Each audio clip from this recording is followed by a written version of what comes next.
The Icons of Real Estate podcast. Are you ready to learn the proven money-making secrets from top-producing icon agents? Ready to skyrocket your business? This podcast is for you. Tune in every week with your host, Tomasz Fonseca, and find out how to implement proven strategies to 10 times your business.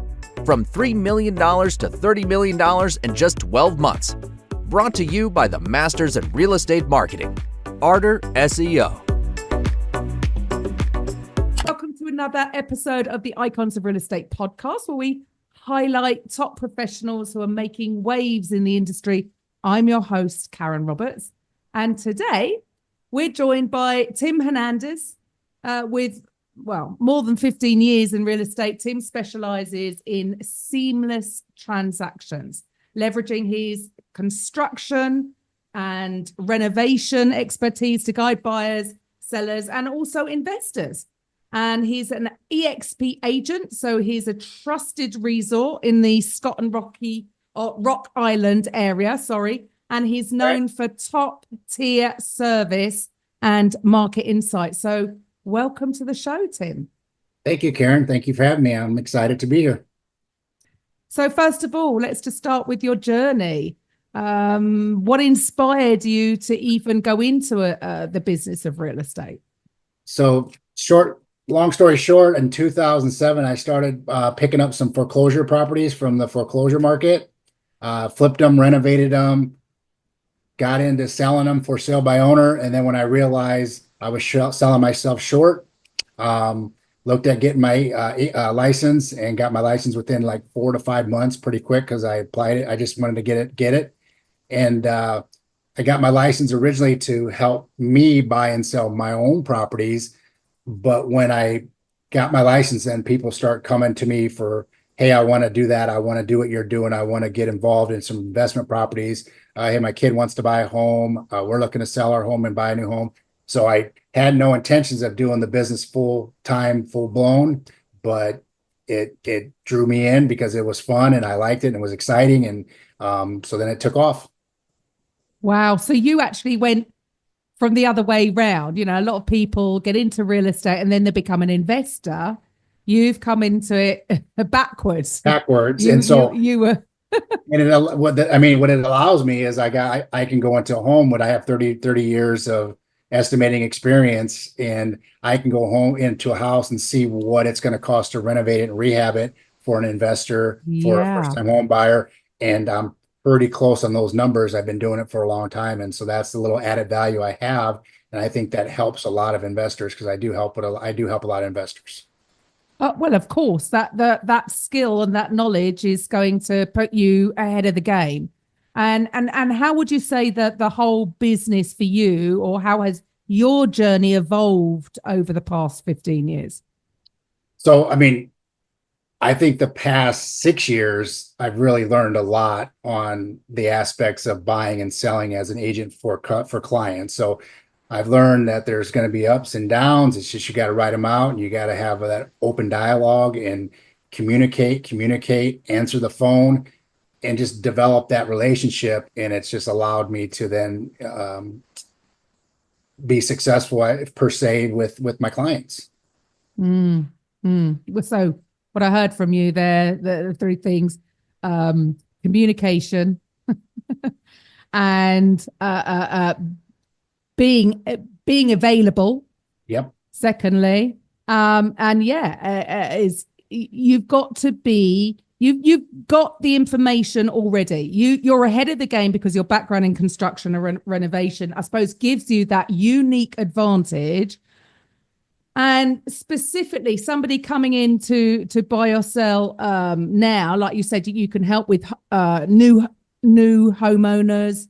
How does that benefit your clients? It helps benefit because I know how to negotiate well. And I'm looking out for my client's best interest. It's just, and if you have a reputation that you're easy to work with, you're like I said, I communicate even with the other agent that I'm working with, constantly in contact, constantly answering the phone. I try not to let it go to voicemail because if they're calling for a reason. They need an answer. They wanted to ask something. So I try to be available, like I said, And I think that is going to benefit my client in the long run. I'm going to always put the client first. The right thing is always the right thing to do for everybody, not just my client. It's in the whole scheme of it. So I think I focus on that. And you work with a range of clients there, so from investors Yep. to families relocating. What's been the most rewarding part of helping people find the perfect property? I think it's all rewarding. I mean, to me, as a former athlete that competed my whole life, I take this job as I'm competing, but I'm competing with myself. I know there's so many agents, there's so much business out there. You have to have the abundancy mindset. And so I know there's a lot for everybody, and everybody can win in this game. So my thing is I enjoy helping. I don't care if it's a $20,000 buyer or a $1.5, $2 million buyer. My goal is to treat them both the same. And it's about referrals. It's about treating everybody with respect. And I think I do a good job at that. And I'm able to connect with them because clients become friends, and they become repeat customers. They become referrals. I did have an investor that was buying up about, I would say he bought about 4, 5, 6, $20,000 investment properties. And he said there was several agents that didn't want to help him. Because it didn't pay that much. It was like $1,000 commission on each house. Well, guess what? He decided that it was time for him to buy his new home. So that $1.6 million home, guess who he came to? He came to me.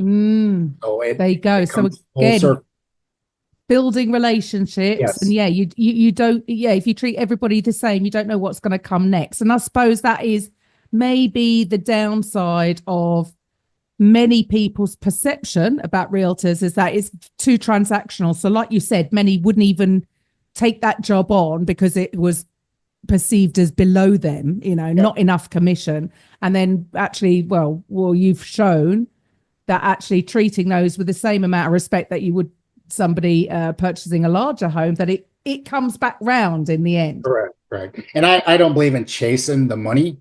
I believe in chasing the connections and relationships. And if you connect and do those two, the money shall follow. Absolutely. And look, real estate is in a constant state of change, right? So what strategies do you use to stay ahead of market trends and to deliver top tier service? I mean, so I kind of, for the longest time, I mean, I was doing everything. So if I finally got a virtual assistant to handle my social media marketing, my newsletters, my drip campaigns. So assigning that stuff away, so I'm constantly in the presence daily, has helped. I know, say social media or Facebook or Instagram, I might not be getting comments or likes, but people are seeing my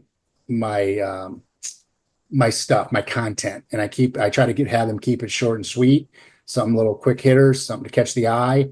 And I'm coming to mind when somebody says, "Hey, I'm looking for a realtor," and maybe this friend will say, "You should probably call Tim or contact Tim. I recommend Tim." And I think that being constantly in their feeds per se helps. So consistency. And some people don't want to be that realtor. Oh, I'm going to keep putting this content, but that's kind of what Facebook is. That's kind of what Instagram is. It's free marketing, social media. So totally put the content out there. What it's going to do is they'll ignore you or they'll unfriend you. But the ones that like to see your stuff and learn, little tidbits on the market, they're going to read your content, and they're going to like you. So absolutely. And it is about keeping front of mind.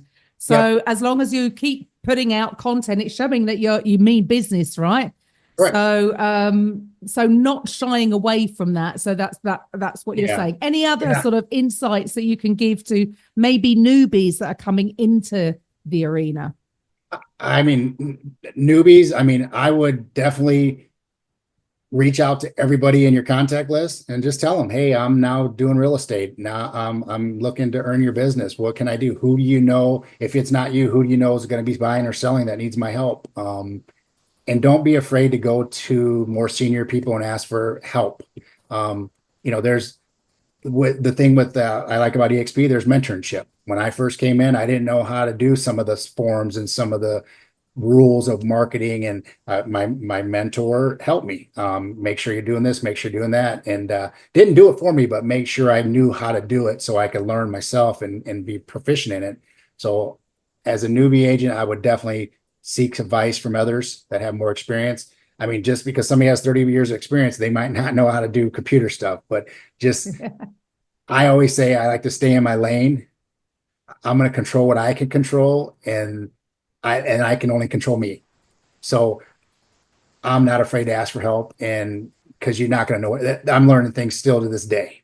So it's always self-development, always learning, putting yourself that a little bit extra in to be ahead of of others. So there you go. Even with more than 15 years experience, everybody still needs help. There's always something to learn.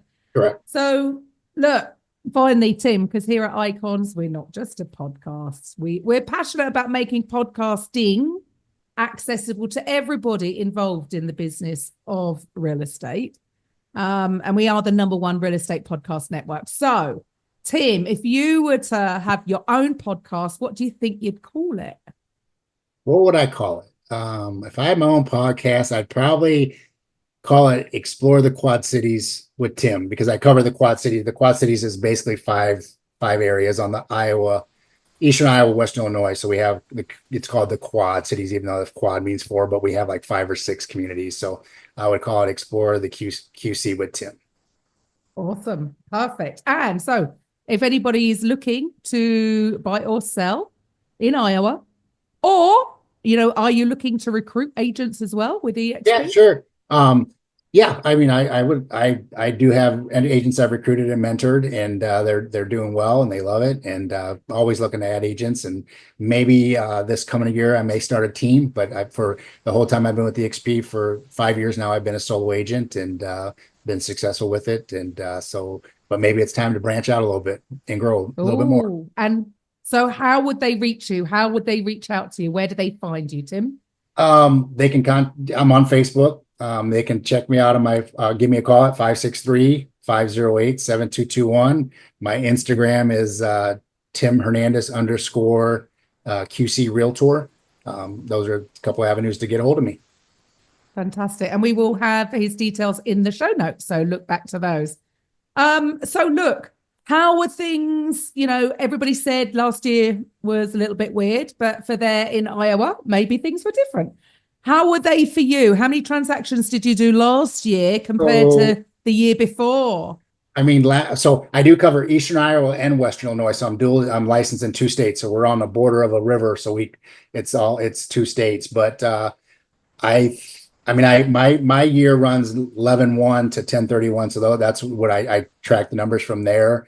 Last year I did 65 deals. Wow.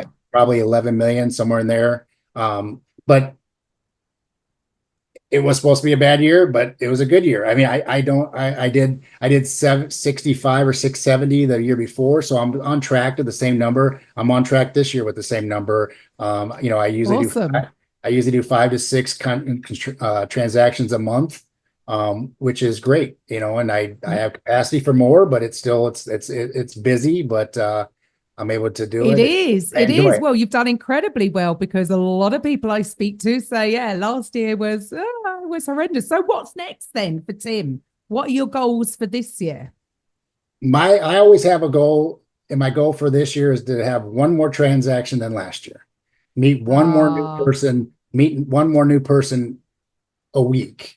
Making one extra phone call. Just if I can get 1% better than I was before, it's going to multiply. And again, I never met a stranger. I'm going to talk to anybody, everybody. I'm going to hold the door. I'm going to have a connection, and wherever I go. And my wife sometimes gets upset because I turn that 5-minute walk into Hy-Vee grocery store into a 15-20 minute walk in, because I talk to 5 or 10 people.